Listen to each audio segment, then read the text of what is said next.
বিএনপির চেয়ারপারসন বেগম খালেদা জিয়া চিকিৎসা শেষে দেশে ফেরার পর এবং মির্জা আব্বাসের সুস্বাস্থ্য কামনা করে বক্তব্য রাখেন রমনা থানা বিএনপির সাবেক সভাপতি খন্দকার তোফাজ্জল হোসেন। আমি আসনের রমনা থানার সাবেক সভাপতি তোফাজ্জল হোসেন আমাদের দেশনেত্রী বেগম খালেদা জিয়া তিনবারের সাবেক প্রধানমন্ত্রী ছিলেন। দেশনেত্রী বেগম খালেদা জিয়ার সারা বাংলাদেশে লক্ষ লক্ষ নেতাকর্মী এবং বাংলাদেশের 18 কোটি জনগণের দাবি ছিল দেশনেত্রী বেগম খালেদা জিয়া এমন এক নেত্রী ছিলেন, তিনি কোনো অপশক্তির কাছে মাথা নত করেনি। তিনি আপোষের নেত্রী ছিলেন।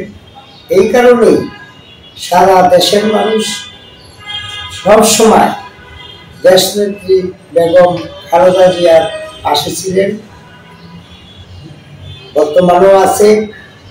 এইটাই প্রমাণ করে যে এই 16 বছর স্বৈরাচার শেখ হাসিনা দেশনেত্রী বেগম খালেদা জিয়াকে মেরে ফেলার যে ষড়যন্ত্র করেছিল, আল্লাহর রহমতে ওনাকে মারতে পারেনি।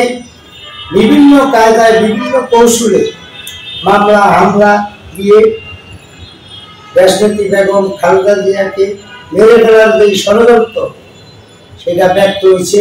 আল্লাহর রহমতে উনি বেঁচে গেছে। এই দেশের 18 কোটি মানুষের কাছে দেশনেত্রী বেগম খালেদা জিয়ার ভালোবাসা আছে। তিনি দেশের সবসময় তিনি দেশের জন্য মানুষের পাশে ছিলেন, দেশপ্রেমিক ছিলেন। তাই 5ই আগস্ট শেখ হাসিনা পালিয়ে যাওয়ার পরে আমাদের দেশনেত্রী বেগম খালেদা জিয়া উন্নত চিকিৎসার জন্য লন্ডন গিয়েছিলেন।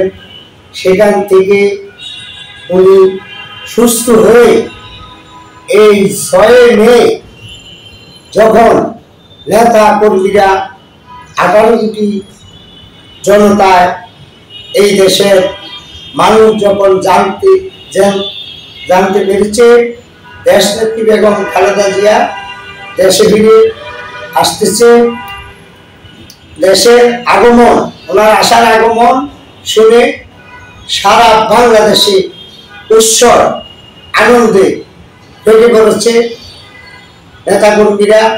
সেদিন 6 মে ভোর রাত থেকে সারা ঢাকা এয়ারপোর্ট রোড লক্ষ লক্ষ জনতার ঢেউ নেমেছিল।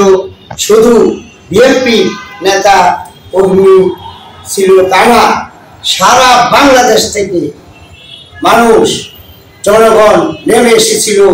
সেদিন আপনারা দেখতে পেয়েছেন এয়ারপোর্ট, গুলশান, বনানী, রাজপথে নেত্রীর আগমনকে স্বাগতম জানানোর জন্য। দেশের 3বারের প্রধানমন্ত্রী ছিলেন, তখন এই দেশের মানুষ শান্তিভাবে বসবাস করতে পেরেছে। হাসিনার আমলে এরকম যে নৈরাজ্য হয়েছে দেশনেত্রী বেগম খালেদা জিয়ার শাসন আমলে এই নৈরাজ্য হয়নি। আমাদের দেশনেত্রী ফিরে এসেছে, মানুষের মনে একটা আনন্দ জোয়ার বয়েছে। আমরা আনন্দ জোয়ার বয়েছে এই কারণে আগামী দিনগুলি নেত্রী লন্ডন থেকে সুস্থ হয়ে এসেছে। আমাদের 8 আসনের মাটিও মানুষের সাবেক মন্ত্রী, স্থায়ী কমিটির সদস্য জনাব মির্জা আব্বাস, তিনি এমন এক নেতা, তিনি যখন বাংলাদেশে যুবদলের সভাপতি হন তখন থেকে শুরু করে বিএনপি প্রত্যেকটি বিপদে আপদে এই দেশে লড়াকু শ্রমিকের মতন মির্জা আব্বাস নেতৃত্ব দিয়েছে, জিয়া পরিবারের পাশে ছিলেন। জিয়াউর রহমানের আদর্শকে বাস্তবায়ন করার জন্য দেশনেত্রী বেগম খালেদা জিয়া আমাদের ভারপ্রাপ্ত চেয়ারম্যান তারেক রহমানের পাশে সবসময় ছিলেন। আমরা আশা করি এই ৮ আসনে বিপুল করে যদি দল নমিনেশন মির্জা আব্বাসকে দেয়, বিপুল করে বিজয় হয়ে এই ৮ আসনে উপহার দিবেন দেশনেত্রী বেগম খালেদা জিয়া, ভারপ্রাপ্ত চেয়ারম্যান তারেক রহমানকে।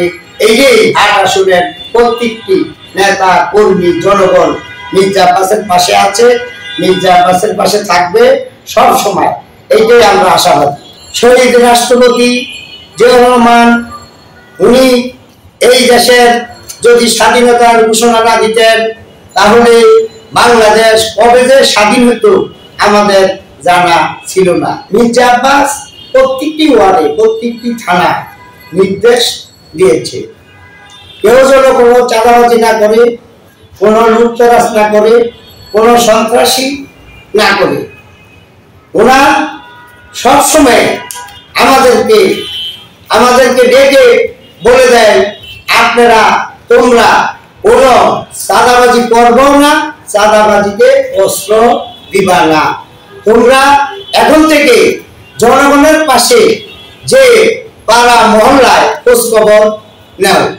এ কারণেই মির্জা আব্বাসের পরিষ্কার নির্দেশ ঘোষণা, যেখানে আওয়ামী লীগ, দোসর, সন্ত্রাসী এবং ওনার নিজেরও দলের যদি কোন নেতা কর্মী চাঁদাবাজি করে তাদেরকেও উনি বর্তমান সরকার এবং প্রশাসনকে বলে দিয়েছে, আপনারা তাদেরকে ধরে গ্রেফতার করে পুলিশের কাছে দিয়ে দেন, তাদেরকে সাথে সাথে শাসনও করে, দল থেকে বহিষ্কার করে দেন। কয়েকদিন আগে আপনারা শুনেছেন মির্জা আব্বাসের বিরুদ্ধে ওই বিদেশে বসে কয়েকটি ইউটিউবের মাধ্যমে মির্জা আব্বাসের দুর্নাম, এই দুর্নাম মির্জা আব্বাসের বিরুদ্ধে যারা দুর্নাম করে একটা ষড়যন্ত্র, মিথ্যা অপবাদ। কারণ মির্জা আব্বাস জিয়া পরিবারের অত্যন্ত কাছের লোক। এই কারণে মির্জা আব্বাসকে জিয়া পরিবারের কাছ থেকে সরিয়ে দেওয়ার জন্য ষড়যন্ত্র করে মির্জা আব্বাসের নামে মিথ্যা অপবাদ, এগুলি বানোয়াট। যারা বলে তারা জানেই না মির্জা আব্বাসের কত জনপ্রিয়তা লোক। মির্জা আব্বাস দেখেন, আপনি প্রত্যেক শুক্রবারে যে দেখেন মির্জা আব্বাস হাজার হাজার শতে গরিব দুঃখী মানুষের পাশে তিনি সবসময় নিজের হাতে দান খরচ করেন, সাহায্য করেন। এমন একটা ব্যক্তি জনাব মির্জা আব্বাসের নামে যারা এই অপবাদ দুর্নাম লেখে, মিথ্যা কথা বলে, তাদেরকে আমি বলবো আপনারা মির্জা আব্বাসের সম্বন্ধে এই মিথ্যা অপবাদ আর দিবেন না, আর লেখবেন না।